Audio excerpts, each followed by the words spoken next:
While most stocks in the S&P 500 took a breather today, the stocks that matter are crushing it. You just need to know where to look.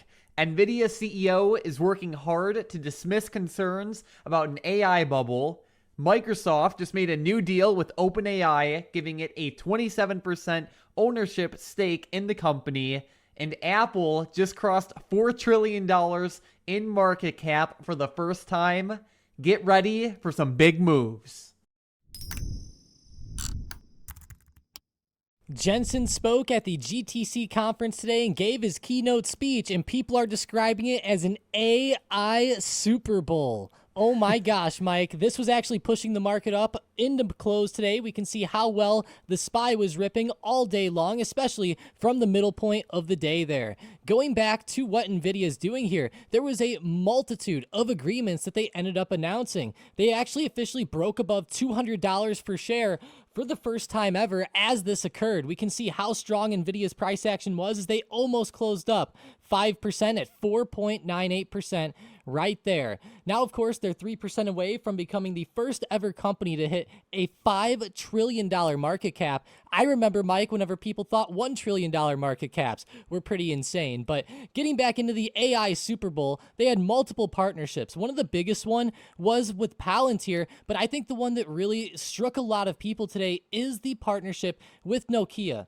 NVIDIA is actually investing $1 billion in Nokia, and the move helps support Nokia's pivot from mobile networking into AI. Now, that is a big deal for a stock like Nokia that has been generally pretty slow and pretty down in the dumps over the past few years, right? Especially when we go back following COVID. You know, they were very flat, very choppy, but as we can tell, they have been coming back, and that move today was striking at 22%. Yeah, it was crazy, and it really goes to show just the sheer power that, any AI news has in the market right now, especially when it's tied to NVIDIA, because, this NVIDIA AI rally isn't just influencing individual stocks like Nokia and, like even NVIDIA by itself, but it's lifting the whole market.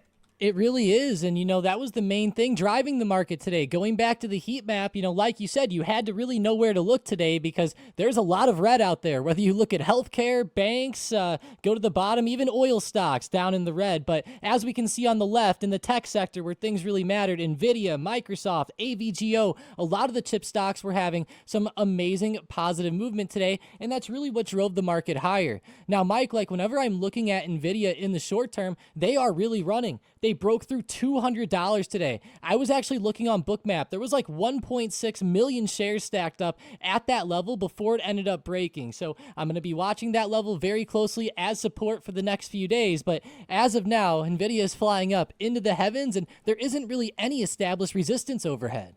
Love to see it. So for all of the traders out there who are looking at NVIDIA now and are either looking at some potential support levels to, play the counter trend or just looking at some spots to potentially buy the dip on this one, what are some key areas of support you're seeing for tomorrow and even the rest of the week?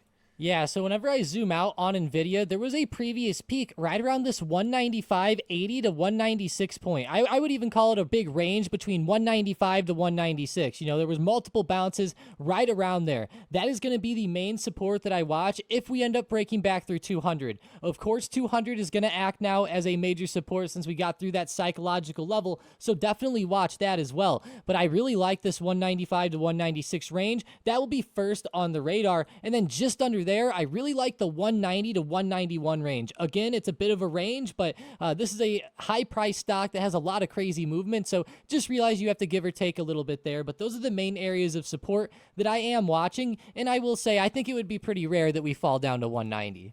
Yeah, that would be a pretty crazy move. But as we know, we are in a crazy market. And, when we look at the market itself right now, we're at all-time highs. So there's not a ton of resistance overhead. What are some key levels to look at for SPY right now? I know we're putting a lot of great pressure, but of course, as we're going to talk about as this video goes on, we have a lot of big events lined up as well. Yeah, I mentioned yesterday that 690 would be a really good target overhead. Now, the SPY didn't quite get there today. Got to 688, but we can see it still had one hell of a run, and especially in the close, it started getting up there in a pretty solid way. I'm still going to be watching 690 as a solid resistance there. Past that, I'm going to be watching 695, and then, of course, 700. Of course, there's nothing overly established, but every $10 and $5 levels, there generally is some resistance. I will say, though, with everything going on in the short term, there could be some fluctuation. And if there is a pullback, I love the support level from this morning around 685. We saw the market hold that in pre-market, and then of course after the market opened, it held and bounced off of there essentially 2 times before even that run up around the end of the day. So I will be watching 685 if that breaks down. There is another support close to 683, but again, I think 685 is the most critical area to watch.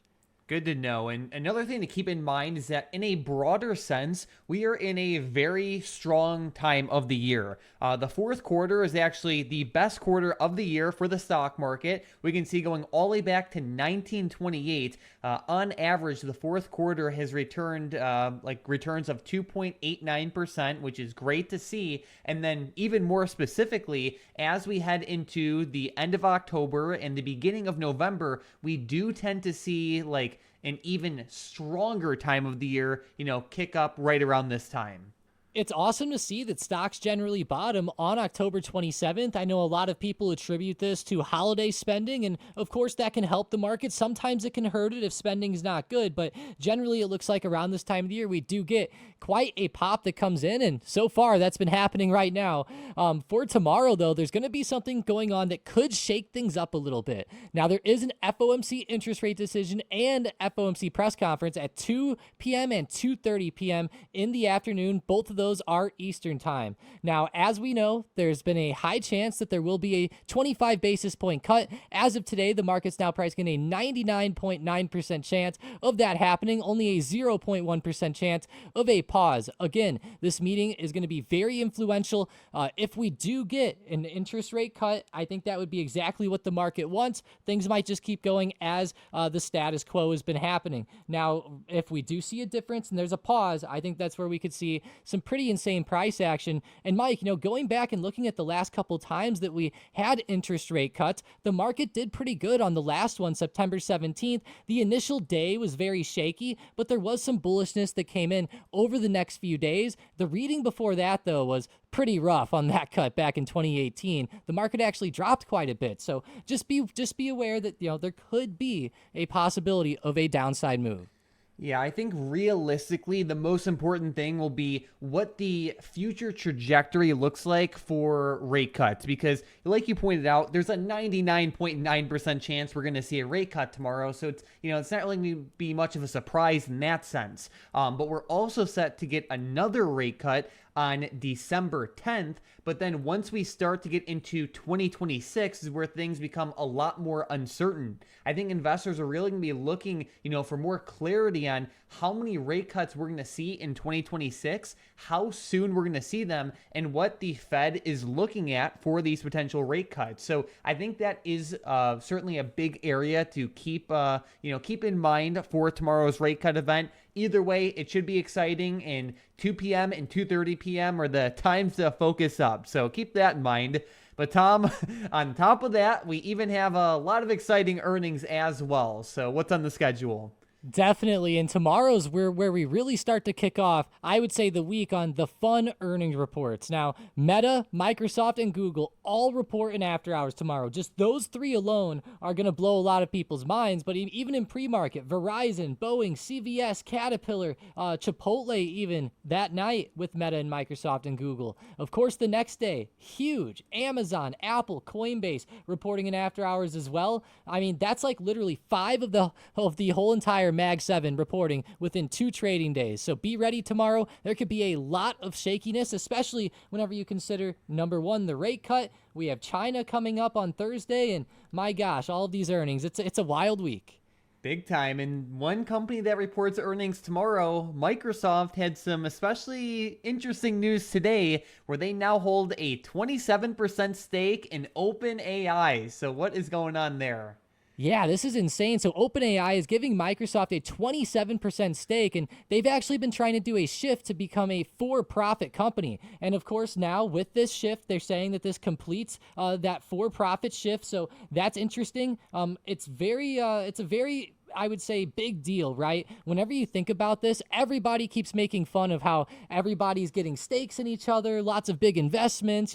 We can see right here just how complex the AI web has become. I mean, that's a pretty wild chart to see there. But like when I think about this, Mike, Microsoft will now be entitled to receive 20% of OpenAI's revenue. As we know, Microsoft is one of the biggest, most influential companies in the S&P 500. And if we actually go look at their price action today, they were popping up a lot in pre-market to help really kick off that rally today.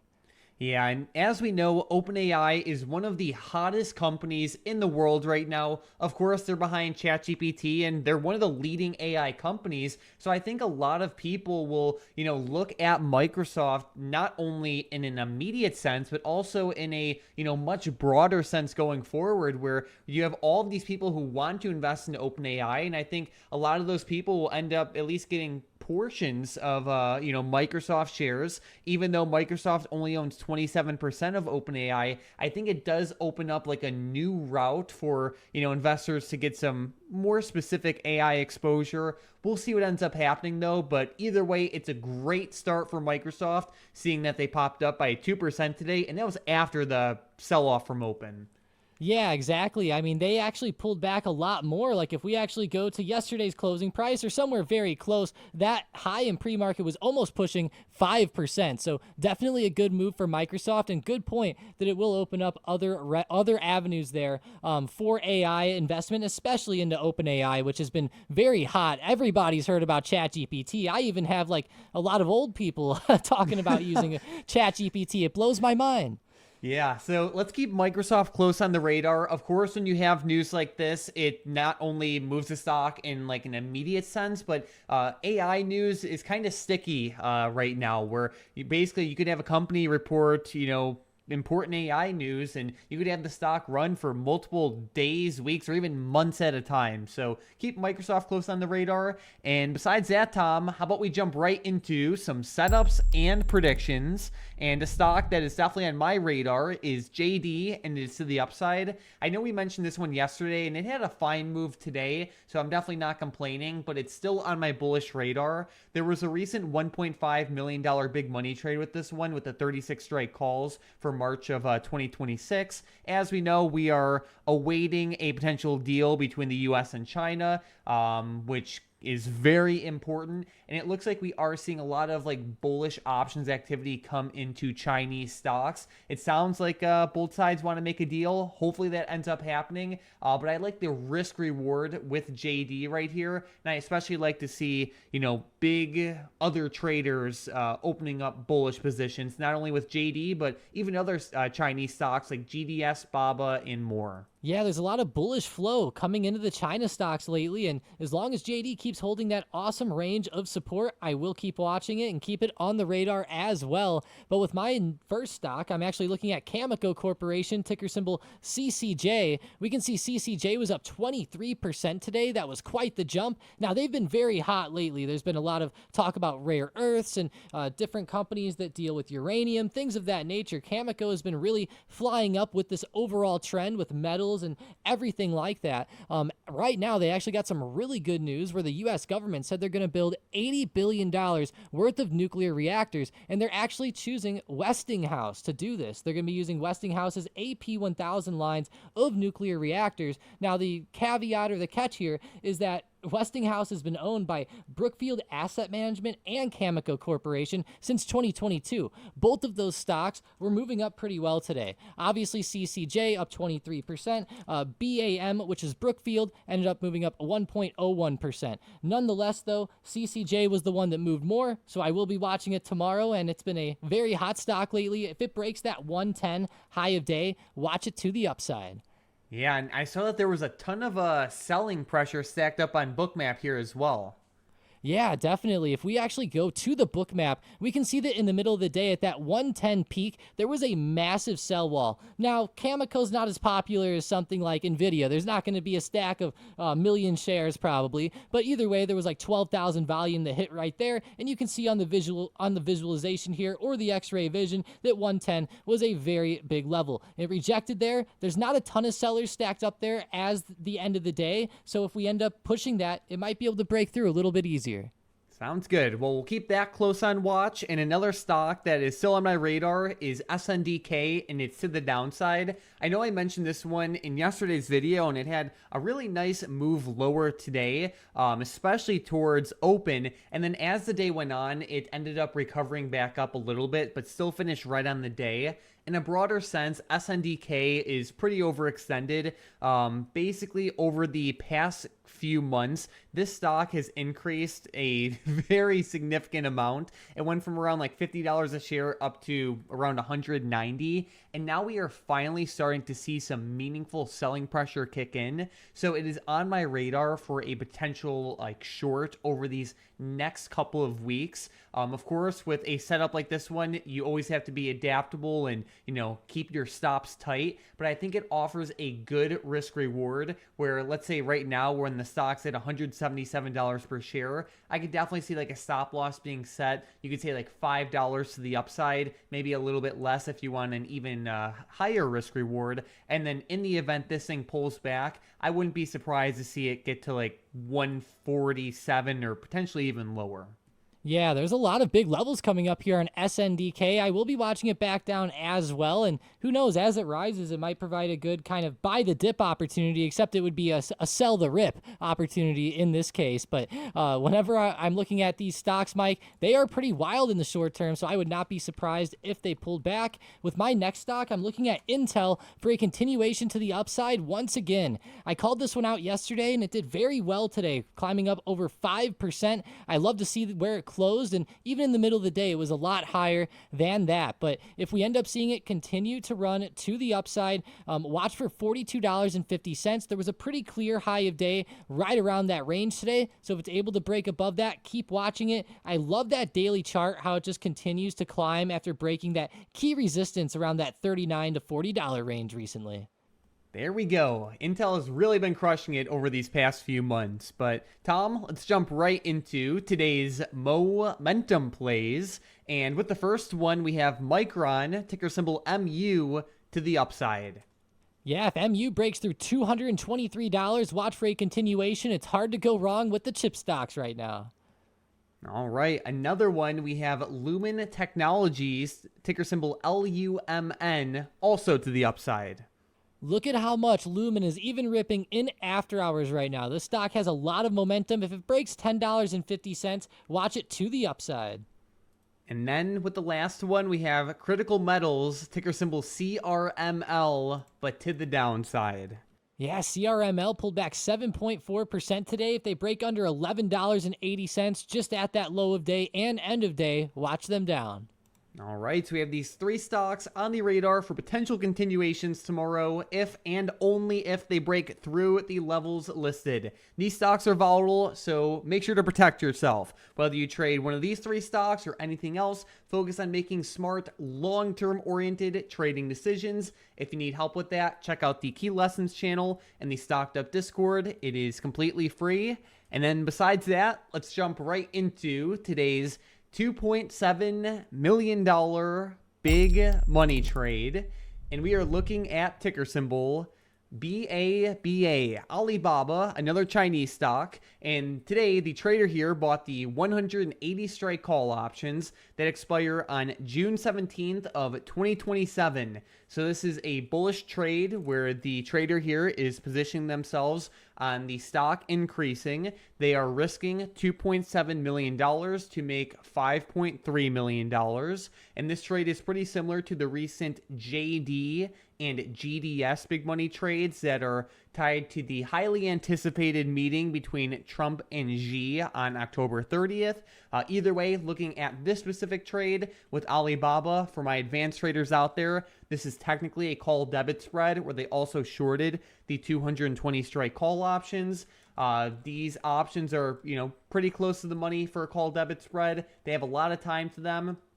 Alibaba has been doing pretty well over the past year, and I think it's a very interesting trade, but it also has a lot of time to it, so only consider it if you're willing to give it the time it needs.